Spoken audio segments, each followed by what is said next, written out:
Play with science. मैं आपकी Rahima ma'am और आप पढ़ रहे हैं क्लास 12 की फिजिक्स मेरे साथ आपके अपने YouTube channel play with science पर। तो स्टार्ट करते हैं हम आज की वीडियो। आज हम विद्युत स्थितिज ऊर्जा के बारे में पढ़ने वाले हैं। हमारा मेन टॉपिक आज विद्युत स्थितिज ऊर्जा या फिर अलग अलग निकाय के कारण, अलग अलग आवेशों के निकाय के कारण हमारी टोटल जो पोटेंशियल एनर्जी है वो कितनी रहने वाली है, उसके बारे में हम डिस्कस करने वाले हैं। उससे पहले हम एक छोटा सा टॉपिक है उसको कवर करते चलते हैं, ग्रेडियंट वी और ई में संबंध। तो देखो वी और ई में एक संबंध हम पढ़ चुके हैं, उसको थोड़ा सा और मॉडिफाई करके हम न्यू संबंध यहाँ पर स्थापित करेंगे। तो देखो हमने पढ़ा था कि v जो होता है वो बराबर होता है minus integration of E vector dot D R vector के। अब अगर मैं इंटीग्रेशन हटा दूं तो यहाँ पर ये क्या हो जाएगा, dv हो जाएगा, मतलब आंशिक यहाँ पर विभव हो जाएगा। तो ये किसके बराबर होगा, E vector dot D R vector के।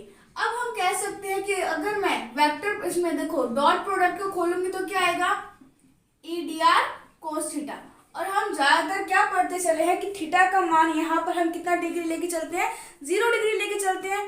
थीटा का मान 0 डिग्री होता है यहाँ पर, तो कोस 0 का मान कितना होता है 1। तो यहाँ पर हम लेके चलते हैं dB बराबर माइनस का ई डी आर। यहाँ से हम ई का मान निकालेंगे और कितना निकलेगा, माइनस का dB अपॉन में डी आर।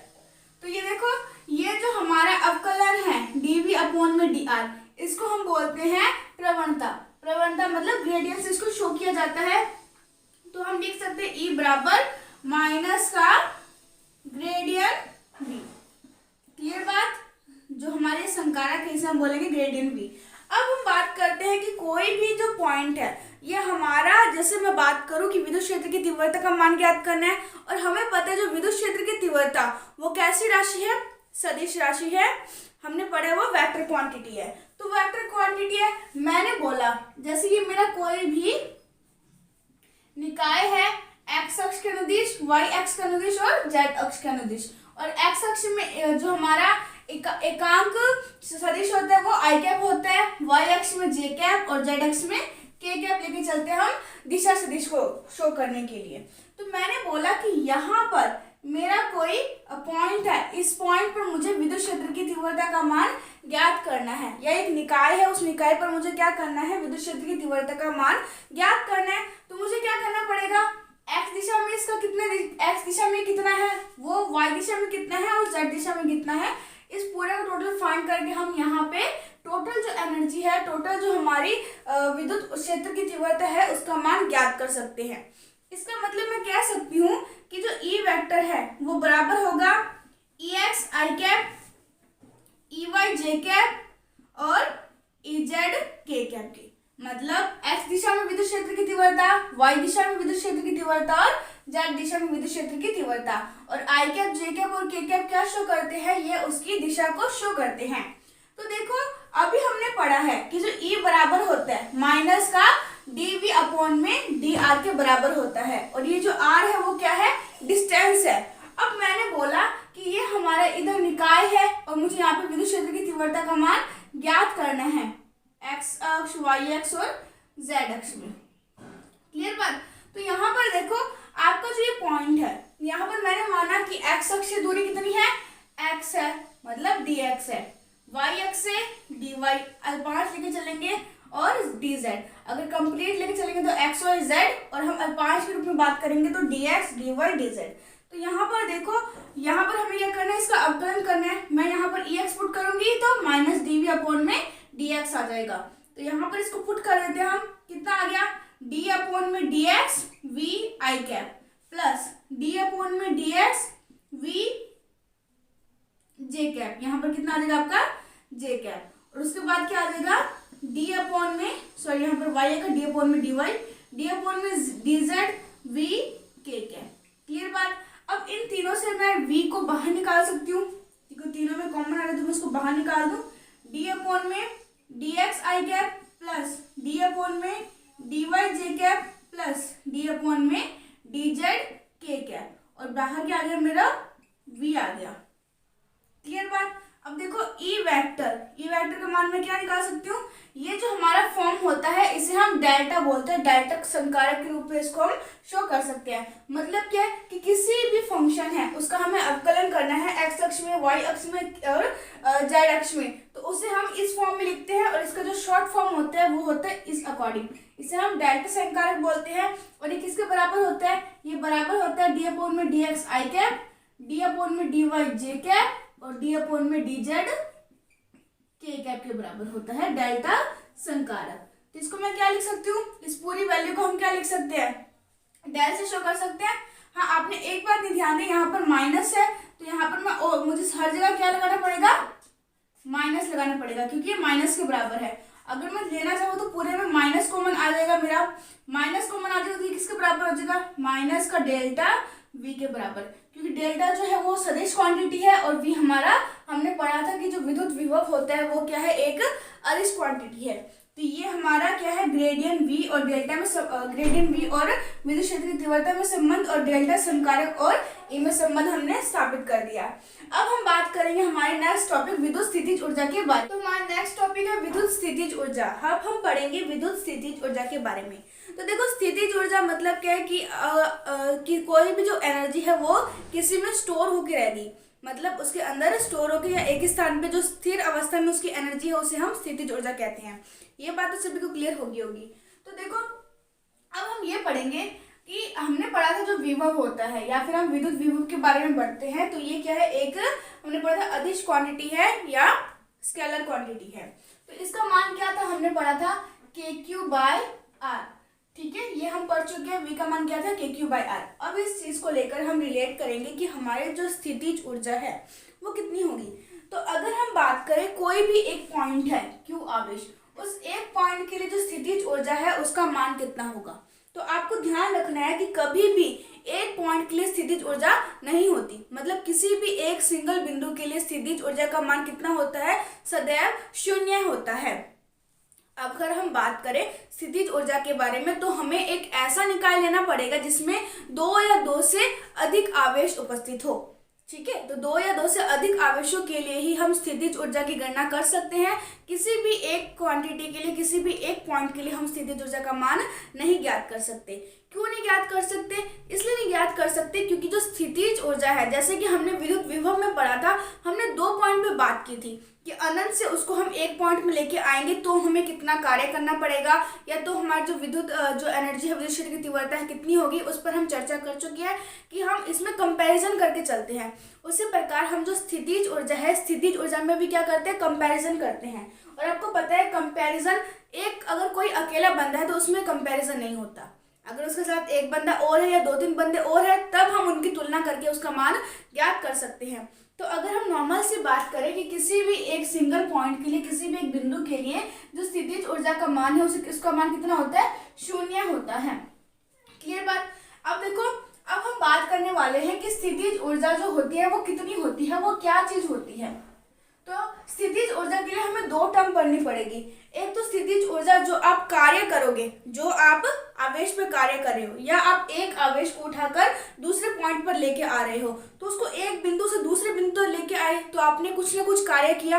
वो जो आपने कार्य किया, जो आपने एनर्जी बाहर निकाली, वो उस आवेश के अंदर स्थितिज ऊर्जा के रूप में स्टोर हो जाता है, ठीक है। तो उसको वो एनर्जी कहाँ से मिली, जो हमने कार्य किया, जो हमने एनर्जी दी, वो जो हमारी एनर्जी है वो सारी किसमें चेंज हो गई, उस आवेश के अंदर स्थितिज ऊर्जा के रूप में चेंज हो गई। और यहाँ पर हम बात करें, यहाँ पर घर्षण का मान, हम ऐसा एक सरफेस लेके चलते हैं या ऐसा जो हम वातावरण लेके चलते हैं जहाँ पर बिल्कुल भी घर्षण ना हो, इसलिए हम बोल सकते हैं डायरेक्ट कि जो हमने कार्य किया वो सारा का सारा कार्य किसमें स्टोर हो गया, स्थितिज ऊर्जा के रूप में स्टोर हो गया। इसे हम 2 टाइम में पढ़ते हैं, U final minus U initial, मतलब उसकी प्रारंभिक स्थितिज ऊर्जा उसकी अंतिम स्थितिज ऊर्जा बराबर होती है work done by external agent. मतलब क्या, जो हमने बाहरी कार्य किया, बाहर से हमने जो कार्य किया वो इन दोनों के अंतर के बराबर होता है। और हमने ये भी पढ़ा कि हम इसको कैसे निकालेंगे, कि जैसे मेरे ये 2 पॉइंट है, Q1 है और Q2 है, इनके बीच की स्थितिज ऊर्जा ज्ञात करनी है। तो ये तो ना तो अपनी जगह से हिले है ना कुछ और हुआ है, तो यहाँ पर कैसे स्थितिज ऊर्जा, किस अकॉर्डिंग स्थितिज ऊर्जा होगी। तो देखो, यहाँ पर हम इसको नॉर्मल निकाल नहीं सकते, वही हमें विद्युत विभव वाला तरीका अपनाना पड़ेगा। कौन सा तरीका अपनाना पड़ेगा, कि हम मानेंगे कि हम इसको अनंत से उठा के लाए हैं, ये उनकी फाइनल पोजीशन मानेंगे और हम बोलेंगे इसकी प्रारंभिक पोजीशन कौन सी है, अनंत है, इनिशियल पोजीशन। जब तक हम इसको एक जगह से दूसरी जगह तक नहीं ट्रांसफर करते आपका कोई भी कार्य नहीं होगा। कोई कार्य ही नहीं है तो यहाँ पे स्थितिज ऊर्जा भी स्टोर नहीं होगी। मतलब अगर हम नॉर्मल इसकी बात करें तो यहाँ पर कोई भी स्थितिज ऊर्जा नहीं होती। इस स्थितिज ऊर्जा को डिराइव करने के लिए, उसका मान निकालने के लिए ये जरूरी है कि आपको ये मानना पड़ेगा कि हम अनंत से किसी चीज को उठा के लेकर आ रहे हैं। जैसा हमने विद्युत विभव में पढ़ा था उसी प्रकार विद्युत स्थितिज ऊर्जा में ही हमारा वर्क होने वाला है। तो हम क्या बोलते हैं कि फाइनल में हम क्या करते हैं, कोई भी दो आवेश है, यहाँ पर दो आवेश है, उन दोनों आवेशों को मैं यहाँ पर लेकर आई हूँ, यहाँ से उठाकर, अनंत से उठाकर मैं किसी भी पॉइंट P पर लेके आई हूँ। तो वहां पर मुझे जो स्थितिज ऊर्जा है उसका मान ज्ञात करना है। अब देखो अनंत को हमने क्यों चुना, हमने मिड में कोई पॉइंट, साइड में कोई पॉइंट क्यों नहीं चुना, हमने डायरेक्ट अनंत को ही क्यों चुना? क्योंकि अनंत में अगर हम मानते हैं तो हमारा जो डेरिवेशन है वो सॉल्व हो जाती है, छोटा पड़ता है। क्यों पड़ता है? क्योंकि हमें पता है अनंत पर विद्युत विभव का मान कितना होता है, शून्य होता है। अगर अनंत पर विद्युत विभव का मान शून्य है तो अनंत पर जो स्थितिज ऊर्जा है उसका मान भी कितना होगा, शून्य ही होगा। तो हम बात करेंगे कि अनंत पर स्थितिज ऊर्जा का मान कितना होता है, शून्य होता है। मतलब यहाँ पर हम बात करें u इनिशियल क्या है, 0 है। u इनिशियल 0 है तो यहाँ पर क्या होगा, जो हमारा ये डेल u है, स्थितिज ऊर्जा में जो अंतर है वो डायरेक्ट किसके बराबर होगा, जितना हमने बाहरी कार्य किया है उसके बराबर हो जाएगा। अगर देखो ये दो बात पे डिपेंड करता है, अगर हमने एक्सटर्नल काम किया, बाहर से काम किया, तो जो इसकी एनर्जी होती है, इसकी स्थितिज ऊर्जा होती है वो इसके पॉजिटिव मान के बराबर होती है। क्यों होती है पॉजिटिव मान के बराबर? देखो इसका एक रीजन है, वो रीजन क्या है कि अगर आप यहाँ पर विद्युत क्षेत्र की तीव्रता की दिशा होती है और हम इसी दिशा में हम उसको मूव करवाते हैं धीरे धीरे, जब हम करते हैं तो हम इसकी दिशा में मूव करवाते हैं धीरे धीरे, तो इसकी जो अपने बात करें कि दिशा होती है वो धनात्मक होती है। लेकिन अगर ये खुद मूव हो रहा है, खुद मूव मतलब इस दिशा में विद्युत क्षेत्र की तीव्रता और ये गति कर रहा है इसकी विपरीत दिशा में, विपरीत दिशा में गति कर रहा है, ये खुद का इंटरनल काम कर रहा है, वहां उसके क्षेत्र से हटने का कोशिश कर रहा है, उसके क्षेत्र से हटने की कोशिश कर रहा है, खुद गति कर रहा है, तो हम बात करेंगे जो डेल यू होगा वो बराबर होगा माइनस डब्ल्यू इंटरनल। मतलब उसने खुद ने जो कार्य किया उसके ऋणात्मक मान के ये बराबर होता है। अगर वो खुद काम करेगा, आपको बस दो चीजें ध्यान रखनी है, अगर वो खुद काम करेगा तो उसके ऋणात्मक काम के बराबर होगा, लेकिन अगर हम उस पर काम करेंगे तो वो धनात्मक होगा। क्लियर बात? तो इस 2-3 पॉइंट से हम क्या कंक्लूजन निकाल सकते हैं? हम यही कंक्लूजन निकाल सकते हैं कि जो हमारा डेल यू है वो डेल यू किसके बराबर होगा, बताओ, कमेंट करो जल्दी से। तो हमने पता कि डेल यू है, डेल यू बराबर किसके होगा, डेल यू बराबर होगा बाह्य कार्य के पॉजिटिव मान, और ये बराबर होगा माइनस अगर वो आंतरिक कार्य करता है उसकी। अब हम बात करेंगे कि अगर एक पॉइंट है, देखो अब हम निकाय को लेकर चलेंगे। निकाय में हम क्या बात करेंगे, निकाय में हम बात करेंगे कि दो आवेशों के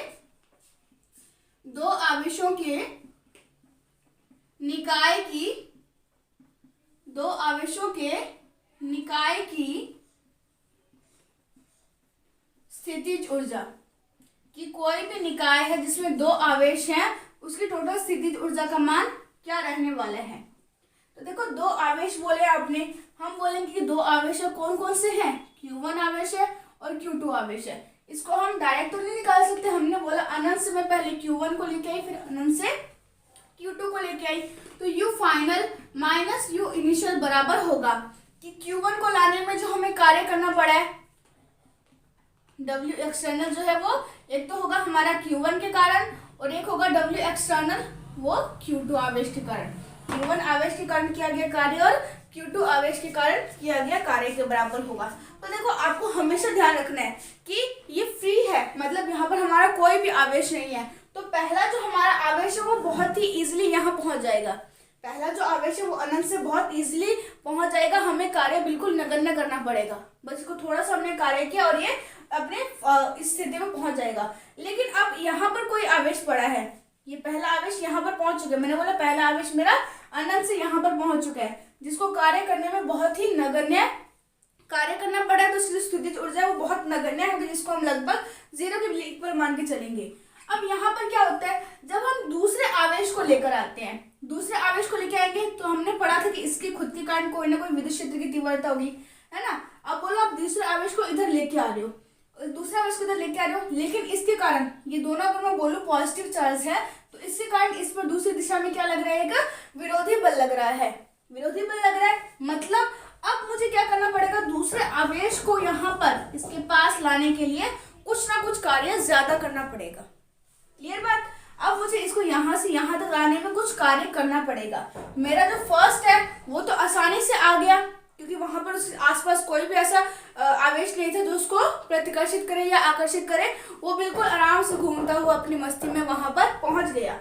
लेकिन अब ये बोलते हैं कि ये क्षेत्र मेरा है और तुझे यहाँ पर नहीं आना, लेकिन हम इसको दबाव दे रहे कि तुझे वहां पर जाना ही है।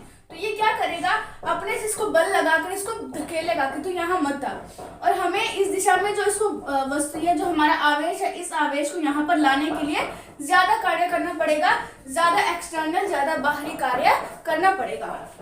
क्लियर बात। तो मतलब क्या है, यहाँ पर जो हमारा you final minus you initial है वो बराबर होगा Q1 आवेश के कारण किया गया कार्य और Q2 आवेश में लाने में किया गया कार्य के बराबर होगा।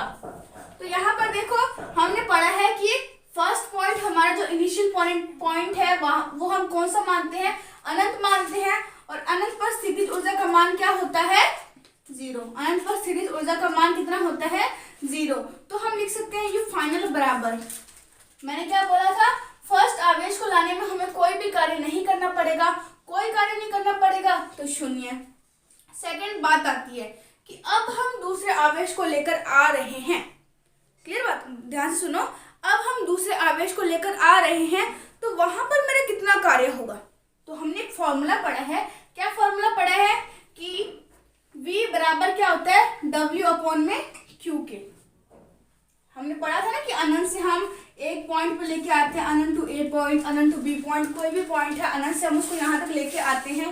Q0 आवेश होता है, जो भी आवेश हम लेके आते हैं वो बटे में होता है। तो यहाँ पर हमने पढ़ा था V बराबर W अपॉन में Q0। तो यहाँ पर W बराबर क्या हो जाएगा, V Q0 के बराबर होगा। क्लियर बात। अब यहाँ पर पहले से कौन सा आवेश पड़ा है, Q1 आवेश पड़ा है, उसके कारण जो विद्युत विभव का मान होगा वो कितना होगा, K Q1 अपॉन में R। विभव का मान हमने पढ़ा है ना, K Q अपॉन में R। तो फर्स्ट के कारण जो विद्युत विभव है वो कितना हो जाएगा, K Q1 अपॉन में R। और हम कौन से आवेश को लेकर आ रहे हैं, Q0, मतलब जो आवेश हम वहां से उठाकर ला रहे हैं। तो कौन सा आवेश उठा के ला रहे हैं, Q2 आवेश। तो इसको मल्टीप्लाई कर दो, ये हमारा आ गया W2 के कारण, ये W1 हो गया, ये W2 हो गया। तो यहाँ पर W2 का मान कितना हो गया, K Q1 Q2 अपॉन में R। क्लियर बात। तो मतलब क्या है, इन कोई भी जो दो आवेश है, इन दो आवेशों के निकाय के कारण, इन दो आवेशों के निकाय के कारण जो हमारी स्थितिज ऊर्जा होगी वो किसके बराबर होगी, K Q1 Q2 अपॉन में R के बराबर। क्लियर होगी यहाँ तक बात। अब हमने पढ़ लिया दो आवेशों के निकाय है तो उसकी स्थितिज ऊर्जा का मान कितना हो रहा है, K Q1 Q2 अपॉन में R के बराबर हो रहा है। अगर हम बात करें कि दो की जगह हमारे 3 आवेश हैं, मतलब 3 आवेशों के निकाय की स्थितिज ऊर्जा हमें ज्ञात करनी है, तो क्या होगा। तो फटाफट आप इसको स्क्रीनशॉट ले लो या इसको उतार लो। आप अगर नोटबुक में उतार रहे हो हैंड टू हैंड तो फटाफट उतार लो ताकि इसको मैं रब कर सकूं। ओके, अब देखो, अब हम बात कर रहे हैं कि 3 आवेशों के निकाय के कारण स्थितिज ऊर्जा मेरी क्या रहने वाली है। तो देखो 3 आवेशों का निकाय आप कैसे भी ले सकते हैं, कैसे भी ले सकते हैं। इसका मतलब आप उसको एक त्रिभुज के रूप में सेट करें या किसी मर्जी के रूप में सेट करें, वो कोई भी उसके पथ पर या कोई भी उसके आकार पर डिपेंड करता ही नहीं है स्थितिज ऊर्जा। तो आप उसको जैसे मर्जी सेट करना चाहे कर सकते हैं। तो अब हमारा नेक्स्ट टॉपिक है वो है 3 आवेशों के निकाय के कारण, 3 आवेशों के निकाय के कारण स्थितिज ऊर्जा। तो देखो ये जो टॉपिक है बहुत ही कॉन्सेप्चुअल है, बहुत ही कॉन्सेप्ट, आपका इसका लॉजिक लगेगा इसमें, तो आप इसको समझिए अच्छे से और उसके बाद इसको बुक में रीड कीजिए, आपको बिल्कुल पानी की तरह क्लियर हो जाएगा, कोई प्रॉब्लम नहीं आएगी। तो अब जो हमारा नेक्स्ट टॉपिक है वो है 3 आवेशों के कारण स्थितिज ऊर्जा। तो मैंने बोला जो मेरे 3 आवेश हैं वो मैंने इस अकॉर्डिंग सेट किए, ये मेरा Q1, ये Q2 और ये Q3, और इनके बीच की दूरी मैंने मान ली सेम है R R R। अगर आप ये नहीं चाहते तो आप ये मान लो, कोई दिक्कत नहीं है, R12, R23 और R31 कोई मर्जी दूरी मान लो, ये कोई बाउंडेशन नहीं है, ये कोई प्रॉब्लम नहीं है। और कुछ भी हो सकता है, दूरी कितनी भी हो सकती है, समान दूरी पर हो सकती है, अलग अलग दूरी पर हो सकती है, आवश्यक मान समान हो सकता है, आवश्यक मान अलग अलग भी हो सकता है, वो कोई जरूरी नहीं है। क्लियर बात। अब मुझे क्या करना है, इन तीनों पॉइंटों के कारण जो टोटल स्थितिज ऊर्जा है उसका मान ज्ञात करना है। तो देखो टोटल स्थितिज ऊर्जा का मान मैं कैसे ज्ञात कर सकती हूँ। ऊर्जा हमारी कितनी होगी, U12 के कारण U, अगर आप ऐसे ना लो तो आप इसको डायरेक्ट ले सकते हो। क्या ले सकते हो आप, 1 के कारण स्थितिज ऊर्जा, 2 के कारण स्थितिज ऊर्जा और 3 के कारण स्थितिज ऊर्जा। तो सबसे पहले अगर हम बात करें कि हम वहां से किसको उठा के लेके आए, पहले हम 1 को लेकर आए, अनंत से हम किसको उठा के लेके आए, कोई भी P पॉइंट तक, A पॉइंट मान लो, B पॉइंट मान लो, C पॉइंट मान लो, कोई दिक्कत नहीं है।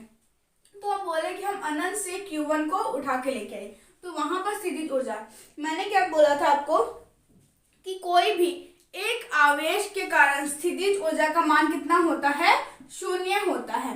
प्रारंभ में जो हम उठा के लेके आए हैं उसके कारण जो स्थितिज ऊर्जा का मान होगा वो कितना होगा, 0 होगा।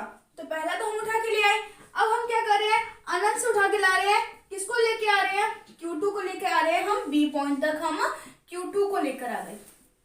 अब यहाँ पर जो निकाय है उसमें क्या हो गया, Q1 और Q2 के बीच में निकाय बना और इनके बीच की दूरी मैंने माना R12 है, कोई दिक्कत नहीं है, कोई मर्जी दूरी मान सकते हो, वो कोई प्रॉब्लम नहीं है। तो अगर मैं बोलूं कि U2 के कारण हमारा जो स्थितिज ऊर्जा है उसका मान क्या होने वाला है, तो U2 के कारण स्थितिज ऊर्जा का मान कितना होगा, अभी ये 3 आया नहीं है, इसको आप साइड में रखो। U2 के कारण यहाँ पर स्थितिज ऊर्जा का मान कितना होगा, अभी हमने पढ़ा था कि 2 निकाय के कारण स्थितिज ऊर्जा का मान कितना होगा, KQ1 Q2 अपॉन में R12, कितना था, KQ1 Q2 अपॉन में R12, ये हमारे U2 के कारण हो गया। अब मैंने क्या किया, वहां से अनंत से C पॉइंट पर हम Q3 चार्ज लेके आए, अनंत से अब हम कहाँ क्या ले आए, अनंत से हम C पॉइंट पर Q3 चार्ज, कोई भी चार्ज उठाकर लेके आए हैं। तो यहाँ पर इसको लाने में हमें और ज्यादा कार्य करना पड़ेगा। क्यों कार्य करना पड़ेगा, क्योंकि Q1 के कारण यहाँ प्रतिकर्षण हो रहा है और Q2 के कारण प्रतिकर्षण हो रहा है। तो Q3 पर देखो 2 चीजों के कारण यहाँ पर प्रतिकर्षण हो रहा है, एक तो Q1 के कारण, एक Q2 के कारण। तो यहाँ पर आप लिख सकते हो U3 बराबर होगा W इंटू में Q3 के, U3 बराबर होगा W इंटू में, सॉरी W नहीं, U3 बराबर होगा V इंटू में Q3 के, विभव गुना में आवेश होता है ना, तो क्या हो जाएगा W बराबर V इंटू में Q3 के। अब यहाँ पर जो विभव है, विद्युत विभव 2 आवेशों के कारण हो रहा है, मतलब मैं क्या लिख सकती हूँ, U3 बराबर V की जगह क्या लिख सकती हूँ, V1 प्लस V2 Q3, और 1 और V2 के कारण कितना हो रहा है, ध्यान रखो आप, 1 के कारण कितना होगा, KQ1 अपॉन में R13 प्लस V2 के कारण KQ2 अपॉन में R23, या 31 लिख लो या 13 लिख लो, कोई प्रॉब्लम नहीं है। इसको किससे मल्टीप्लाई करना है, Q3 से मल्टीप्लाई करना है। इसको हम इक्वेशन नंबर फर्स्ट देते हैं, ये सेकंड है, ये थर्ड है और ये हमारा फोर्थ बनेगा। U3 बराबर कितना आ जाएगा हमारा, KQ1 Q3 अपॉन में R13 plus KQ2 Q3 upon में R23। अगर यहाँ पर चौथा कंपोनेंट आता तो चौथे में क्या होता, Q1 के कारण भी होता, Q2 के कारण भी होता और Q3 के कारण भी होता। चौथे कंपोनेंट में जो विद्युत अगर हम बात करें 3 निकाय है तो हम 3 के लिए निकालेंगे। अब ऐसे ही आप धीरे धीरे लेके आओगे, एक को आप उठा के ले आए, दूसरे को उठा के ले आए, तीसरे के लिए 2 बनेंगे और चौथे के लिए 3 बनेंगे, क्योंकि वहां पर 3 आवेश बैठे हैं जो उस पर बल लगाने के लिए तैयार हैं। तो यहाँ पर U3 कितना आ गया, KQ1 Q3 अपॉन में R13, और यहाँ पर कितना आ गया, KQ2 Q3 अपॉन में R23। ये हमारा बन गया इक्वेशन नंबर 4। अब हम क्या करेंगे, इक्वेशन फर्स्ट में put the value of, in equation first एक समीकरण 1 में put the value of U2 U1 and U3, हम इन तीनों के मान क्या करेंगे, पुट कर देंगे। फर्स्ट पुट करेंगे तो यहाँ पर क्या आएगा, U बराबर होगा 0 प्लस क्या आएगा, KQ1 Q2 अपॉन में R12 प्लस में क्या आएगा, KQ1 Q3 अपॉन में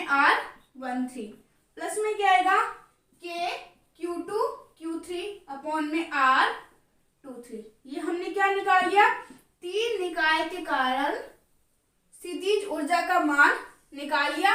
कोई प्रॉब्लम है यहाँ तक? आई होप कोई प्रॉब्लम नहीं है। अच्छा, तो आपके लिए मैं एक क्वेश्चन देती हूँ, उस क्वेश्चन को आप सॉल्व करोगे। सॉरी, आपको इसका स्क्रीनशॉट लेना होगा, पहले आप इसका स्क्रीनशॉट ले लीजिए।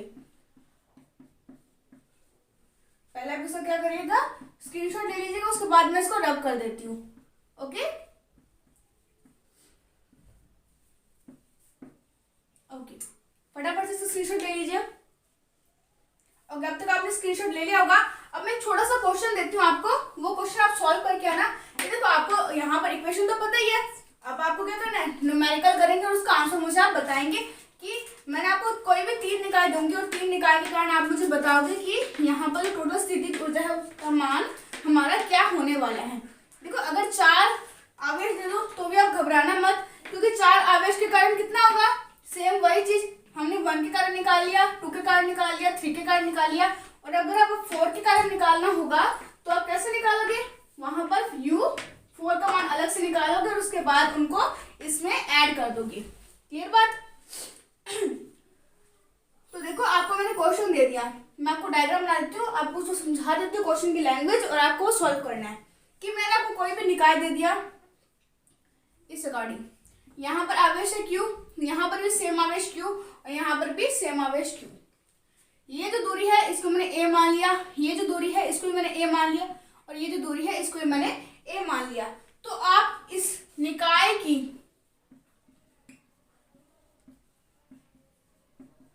कुल स्थितिज ऊर्जा कितनी है, इस निकाय की टोटल स्थितिज ऊर्जा का मान क्या होगा। यहाँ पर U, ये मैंने A पॉइंट मान लिया, B पॉइंट मान लिया और C पॉइंट मान लिया। तो यहाँ पर टोटल एनर्जी जो हमारी स्थितिज ऊर्जा है उसका मान आप ज्ञात करोगे और इसका जो आंसर है वो आप कमेंट करोगे। क्लियर बात? ओके, तो आई होप जो आपका आज का लेक्चर है वो आपको अच्छे से क्लियर हो गया होगा। अगर आपको अच्छा लगा तो वीडियो को लाइक करना मत भूलिएगा। अगर आप चैनल पर नए हैं तो इसको सब्सक्राइब करना मत भूलिएगा, और आप कमेंट जरूर कीजिएगा कि आपको ये चीज़ कैसी लगी। अगर आपको कोई डाउट आता है, कोई प्रॉब्लम आती है, तो आप वो बेझिझक मुझसे पूछ सकते हैं, ताकि हम उसको अच्छे से क्लैरिफाई कर ले, अच्छे से आपकी जो सारी प्रॉब्लम्स है वो दूर हो जाए। इसी के साथ हंसते रहिए, मुस्कुराते रहिए और पढ़ते रहिए क्लास 12 की फिजिक्स मेरे साथ। All the best, take care, bye bye.